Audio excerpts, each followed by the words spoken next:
Upper primary এবং primary TET পরীক্ষার্থীদের হার্দিক শুভকামনা জানিয়ে আজকের ভিডিও শুরু করছি।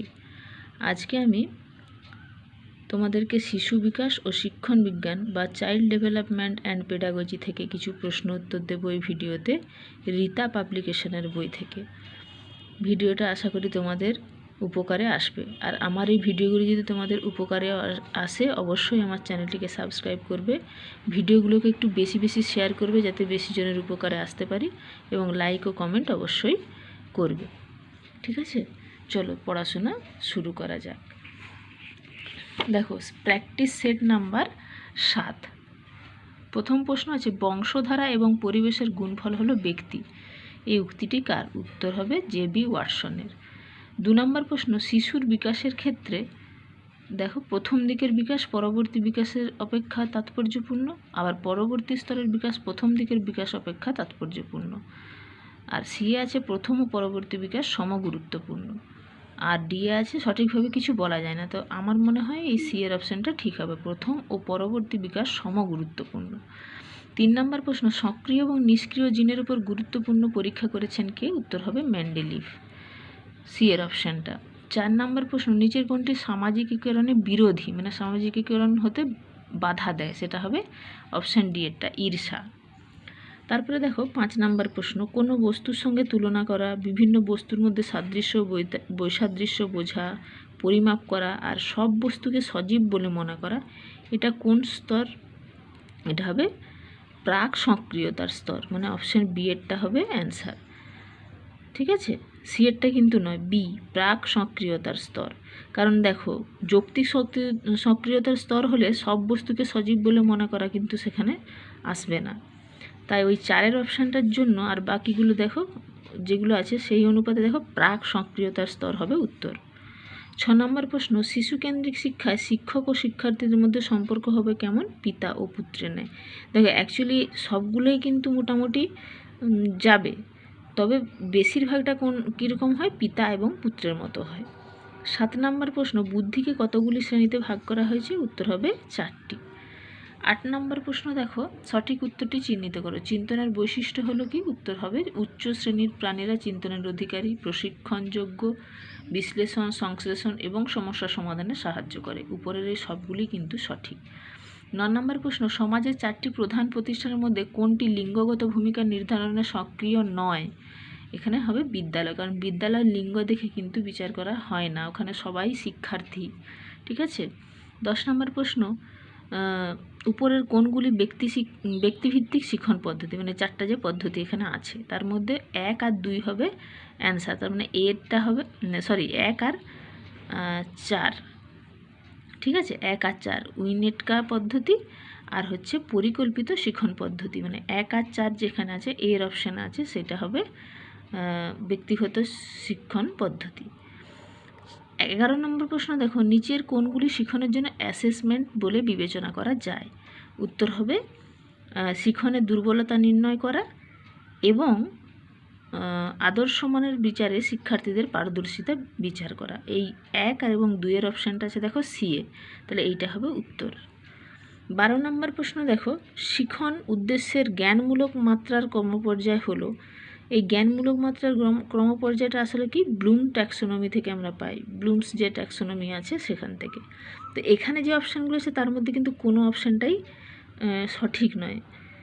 সেই অনুপাতে দেখো আমি লিখে রেখেছি জ্ঞান, তারপরে হবে অনুধাবন, তারপরে হবে প্রয়োগ, তারপরে বিশ্লেষণ, তারপরে মূল্যায়ন, তারপরে সৃষ্টি বা উদ্ভাবন। এটা কিন্তু ওই জন্য অপশান আসবে উপরের কোনোটিই নয়, মানে 12 দাগের অ্যান্সার হবে উপরের কোনোটিই নয়। তারপরে 13 দাগের প্রশ্ন দেখো, অন্তর্ভুক্তিমূলক শিক্ষায় শিক্ষকের দায়িত্ব হলো বিশেষ শিক্ষার্থীদের প্রতি আস্থা রাখা, বিশেষ শিক্ষার্থীদের নির্দিষ্ট করা, বিশেষ শিক্ষার্থীদের পাঠদানের জন্য বিশেষ শিক্ষা পদ্ধতি, প্রয়োজনীয় শিক্ষা উপকরণ ও যন্ত্রপাতি সম্পর্কে সচেতন হওয়া। এই উপরের সবগুলি। 14 নম্বর প্রশ্ন, বর্তমান সমাজ অর্থনৈতিক পরিস্থিতিতে পশ্চাৎবর্তী জনগোষ্ঠীর মধ্যে যে শিক্ষাক্ষেত্রে অসমতা দেখা যায় তার প্রকৃতি কেমন? তপশিলি জাতি ও অন্যান্য জাতির মধ্যে, তপশিলি জাতি পুরুষ ও মহিলাদের মধ্যে, আর গ্রামাঞ্চলের তপশিলি জাতি ও শহরাঞ্চলে তপশিলি জাতির মধ্যে যে অসমতাগুলো হয়। তার মানে এগুলোর প্রত্যেকটাই কিন্তু ঠিক। 15 নম্বরে দেখো শিক্ষণ অক্ষমতাকে শিক্ষার্থীদের শিক্ষা ব্যবস্থাগুলি হলো শিক্ষণ অক্ষমতাযুক্ত শিক্ষার্থীদের শিক্ষা ব্যবস্থাগুলি হলো কি? উত্তর হবে ডে স্কুল, বিশেষ শ্রেণী ব্যবস্থা, সমন্বিত শিক্ষা ব্যবস্থা, উপরের সবগুলি। সৃজনশীলতার সাথে বুদ্ধির কীরকম সম্পর্ক? ধনাত্মক এবং মাঝামাঝি সম্পর্ক। এটা তোমরা গিলফোর্ডের যখন কথাগুলো পড়বে বা গিলফোর্ড সম্পর্কে যখন পড়বে তখন সেখানে কিন্তু পেয়ে যাবে। 17 নম্বর প্রশ্ন দেখো, ছাত্রদের পারদর্শিতা মূল্যায়নের জন্য সবচেয়ে কার্যকরী পদ্ধতি কোনটা? সামগ্রিক মূল্য নির্ণয়, যা সারা বছর ধরেই চলতে থাকবে, মানে ওই ফর্মেটিভ সামেটিভ দুটো মিলেই যেটা হয়। ঠিক আছে। 18 নম্বর প্রশ্ন, নিচের কোনটি ঠিক নয়? শিক্ষণে প্রভাবকারী ব্যক্তিগত উপাদানগুলি হলো কোনটি? উত্তর হবে সমবয়সীদের প্রভাব। এটা কিন্তু ঠিক নয়, শিক্ষণে প্রভাবকারী এই জিনিসটা ঠিক নয়, তার জন্য এই বিয়ের অপশানটা ঠিক হবে। 19 নম্বর প্রশ্ন, জ্ঞানার্জনে উচ্চ মস্তিষ্ক সক্রিয় হয়, প্রক্ষোভকালে নিম্ন মস্তিষ্ক সক্রিয় হয়। জ্ঞানার্জনে উচ্চ মস্তিষ্ক এবং প্রক্ষোভকালে নিম্ন মস্তিষ্ক উভয়ই সক্রিয় হয়। এখানে একটা সঠিক কিন্তু দুইটি সঠিক নয়, মানে 2 নম্বরটা সঠিক নয়, মানে বি এর অপশানটা ঠিক হবে। 20 নম্বর প্রশ্ন, শ্রেণীকক্ষে শিক্ষার্থীদের প্রেরণা সঞ্চারে শিক্ষক হিসেবে আপনি কোন কৌশল অবলম্বন করবেন? উত্তর হবে উপরের সবগুলি, কেননা শিক্ষণের প্রক্রিয়ার শিক্ষার্থীদের পরিচিত শিক্ষোপকরণের ব্যবহার ও আকর্ষণীয়ভাবে বিষয়বস্তুর উপস্থাপন। বি এ হচ্ছে ফিডব্যাক সরবরাহ করা, আর সি হচ্ছে পুরস্কার ও লঘু শাস্তি। তাহলে এইগুলো সবগুলোই কিন্তু দরকার, সেই জন্য উপরের সবগুলি হবে অ্যান্সার। 21 নম্বর প্রশ্ন, নিচের কোনটিকে শিক্ষণের সংজ্ঞা বলা যায় না? উত্তর হবে শিক্ষণ হলো আচরণের পরিবর্তন, এটাকে ঠিক শিক্ষণের সংজ্ঞা বলা যায় না, বাকিগুলো কিন্তু ঠিক আছে। 22 নম্বর প্রশ্ন, ভারতীয় সমাজের বহু ভাষাভাষী চরিত্র এটা কি করে? বিদ্যালয় জীবনের একটি মূল্যবান সম্পদ। ঠিক আছে, বহু ভাষাভাষী বলে যেটা খারাপ কিছু সেটা কিন্তু নয়, এটাও জীবনের একটা মূল্যবান সম্পদ হিসেবে বিবেচিত হয়েছে। 23 নম্বর প্রশ্ন, চিন্তন হলো প্রধানত কি? একটি জ্ঞানমূলক প্রক্রিয়া। তারপরে দেখো 24 নম্বর প্রশ্ন, একজন আদর্শ শিক্ষকের সবচেয়ে গুরুত্বপূর্ণ বৈশিষ্ট্য কি? উত্তর হবে যিনি শিক্ষার্থীদের অনুপ্রাণিত করতে পারেন।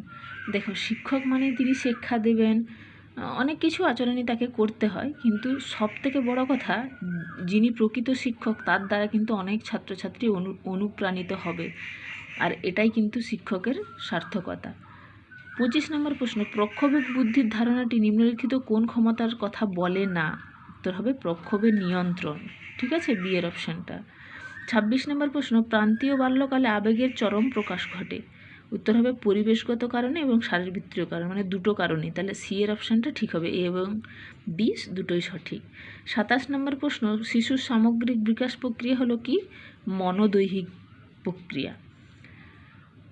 28 নম্বর প্রশ্ন, বোর্ডের উপর লেখা এবং আঁকার ক্ষমতা একজন শিক্ষকের জন্য প্রয়োজনীয়, যা নিম্নলিখিত একটি দক্ষতার সঙ্গে জড়িত, সেটা হচ্ছে মনোদৈহিক দক্ষতা। 29 নম্বর প্রশ্ন, শিক্ষকের কোন দিকটি শিক্ষার্থীর বিকাশকে সর্বাধিক প্রভাবিত করে? উত্তর হবে শিক্ষকের সঙ্গে শিক্ষার্থীর সম্পর্ক। সেখানে শিক্ষকের বয়স, শিক্ষকের লিঙ্গ, শিক্ষকের যোগ্যতার থেকেও বেশি কিন্তু ম্যাটার করে শিক্ষকের সঙ্গে শিক্ষার্থীর পারস্পরিক যে সম্পর্ক। 30 নম্বর প্রশ্ন, শিক্ষাগত পারদর্শিতায় বৈচিত্র্য থাকার জন্য কার্যকরী শিক্ষণ পদ্ধতি হবে কীরকম? সহযোগিতামূলক শিক্ষণ। তাহলে এই ছিল আজকে 7 নম্বর set child development and pedagogy থেকে। এটা আপার প্রাইমারি এবং প্রাইমারি দুটো টেটের জন্যই উপকারী। আশা করি তোমাদের উপকারে আসবে, আর আমার এই ভিডিওগুলি যদি উপকারে আসে অবশ্যই চ্যানেলটিকে সাবস্ক্রাইব করবে, আরও একবার অনুরোধ জানাচ্ছি, এবং লাইক ও কমেন্ট অবশ্যই করবে ভিডিওগুলোকে।